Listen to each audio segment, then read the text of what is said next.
welcome back. So come along with me. Let's have a tour of one of France's most popular museum. It is really beautiful here, guys. So guys, come along. Let's take a look at some of these beautiful paintings and also get to know the history behind them.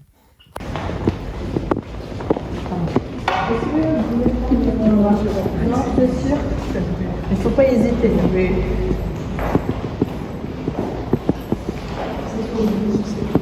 Ah, ça c'est différent. C'est ça que nous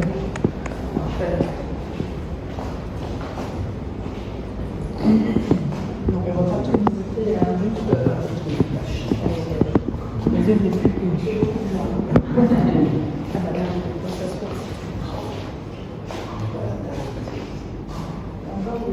Ça sera peut-être mieux comme ça que ça.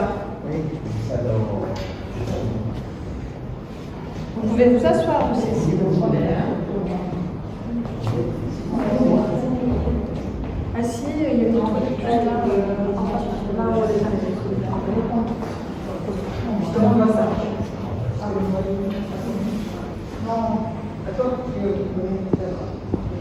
Alors pour commencer, on va regarder le tableau qui est ici. Il faut savoir qu'au musée, les œuvres sont présentées dans l'ordre chronologique.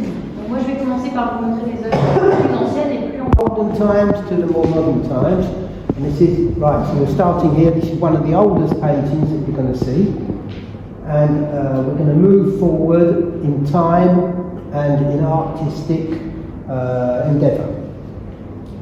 Alors ici, vous êtes devant un tableau de Véronèse. Véronèse, c'est un peintre italien, vénitien, du XVIe siècle. Et donc vous êtes ici devant un tableau mythologique. On voit une scène mythologique. C'est l'histoire de Persée et Andromède.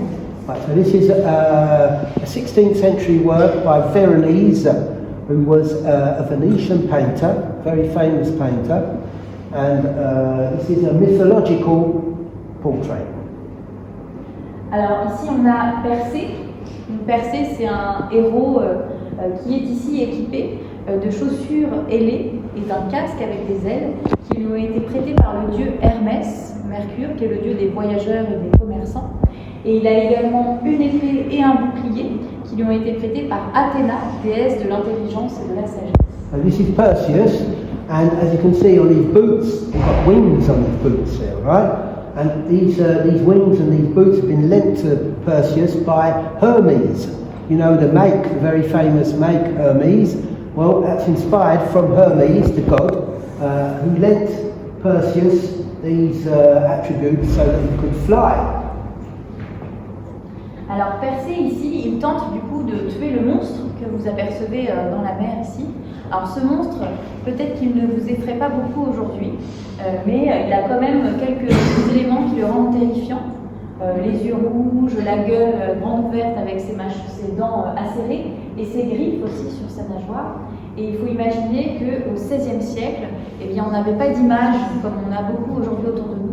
Donc voir un monstre comme celui-ci au XVIe siècle sur une peinture, ça a un côté effrayant. Right, so this is Perseus, as we said, he's going to try to kill this monster.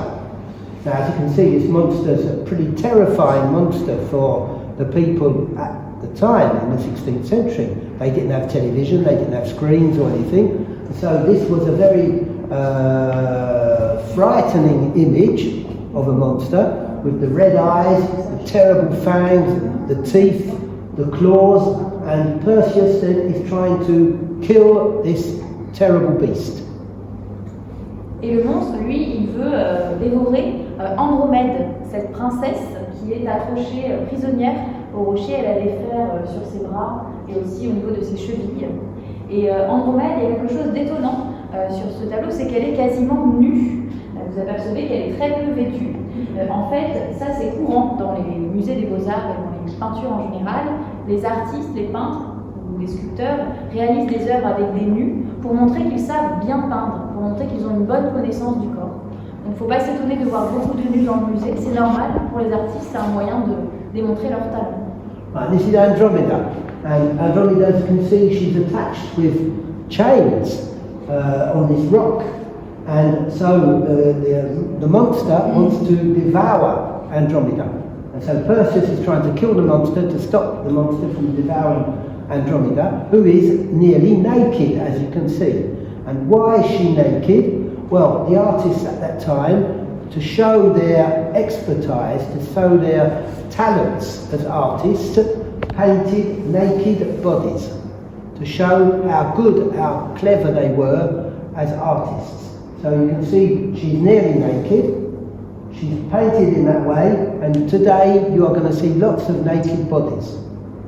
So don't be afraid, don't be shocked. Alors, la question qu'on peut se poser, c'est pourquoi Andromède est-elle prisonnière du rocher? Est-elle accrochée au rocher? En fait, Andromède, elle a été accrochée au rocher par ses parents. Andromède, c'est une princesse, c'est la fille du roi et de la reine d'Éthiopie. Et la reine d'Éthiopie, donc sa mère, Cassiopée, elle a dit quelque chose qui a mis en colère le dieu des océans qui s'appelle Poséidon. Elle lui a dit que sa fille Andromède et elle sont beaucoup plus belles que les Néreides, les nymphes, les femmes qui vivent avec Poséidon. Donc Poséidon, ça l'a mis en colère, il a envoyé ce monstre pour détruire l'Éthiopie, on aperçoit en arrière.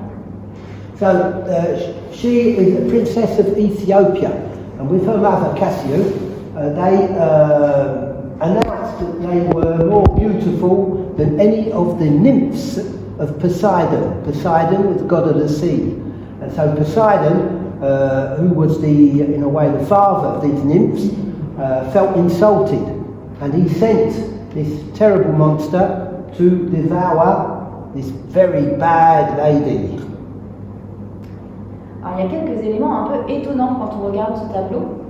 C'est vrai que l'Éthiopie qu'on aperçoit en arrière-plan ressemble beaucoup à une ville italienne, peut-être pas une en particulier, mais en fait Véronèse, il n'a pas été jusqu'en Éthiopie pour peindre son tableau, donc il s'est inspiré de l'architecture qu'il avait autour de chez lui.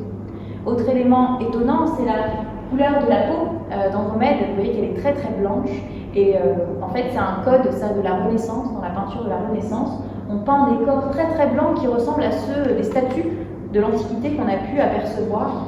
Et donc la blancheur, ça fait partie de la beauté, dans les codes de la beauté dans l'art au XVIe siècle. Vous avez un autre corps de femme derrière qui est quasiment le même que celui d'Andromède. Right, so two important points here. You can see the sort of the imagined town of Ethiopia behind. In fact, Veronese had never been to Ethiopia. He didn't know what the towns in Ethiopia looked like. So he's painted a sort of an Italian city, Italian type city in the background, trying to show that this is Ethiopia. Also you can see that this wonderful body of this lady is very white, very fair skinned. And this was typical of the Renaissance period. And if you look over there, you'll see that the other bodies there are also white skinned. Typical 16th century bodies, if you want. L'autre question qu'on peut se poser, c'est pourquoi ce tableau est ici au musée et comment est-il arrivé au musée? Right, so also one can ask oneself, why is this painting here in this museum and how did it arrive here?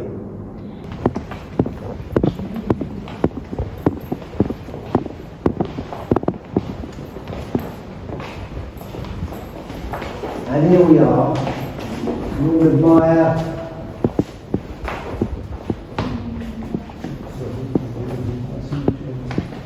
Non, les peintres ne signaient pas tout le temps leur tableau. C'est pas systématique, enfin, je ne peux pas imaginer systématique, c'est pas vrai. Right, question two, are these paintings signed? She says that some paintings are, some paintings are not.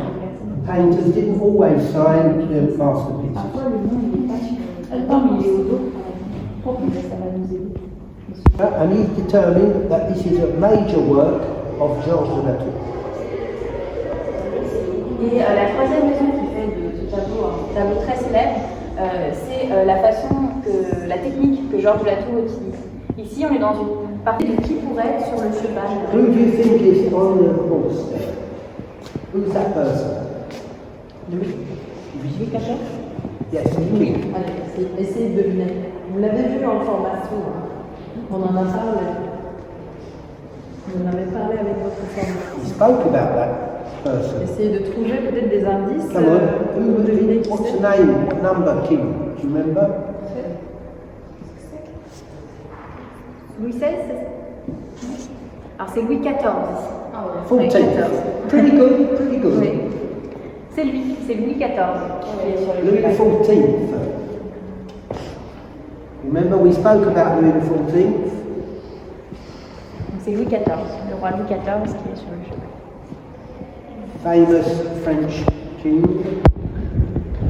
Alors c'est vrai que quand vous regardez la peinture que je vous ai montrée et la statue, vous voyez qu'ils sont dans deux tenues différentes. Ici, vous avez Louis XIV qui est en tenue un peu de combat, qui vous fait penser peut-être à une autre période, plutôt à la période de l'Antiquité. He's wearing clothes that will be like soldiers' clothes and from a period much, much older, from the Roman times, for example. So his clothes are of a warrior. Et ici, donc, ces vêtements, s'habiller comme pendant l'Antiquité, c'est un moyen pour lui de montrer sa puissance.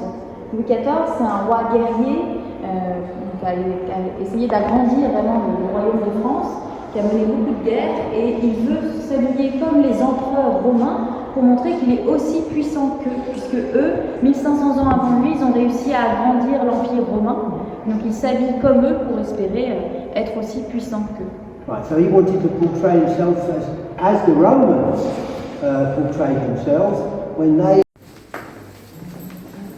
So guys, we finished a tour of this museum and the paintings are so great. Wow.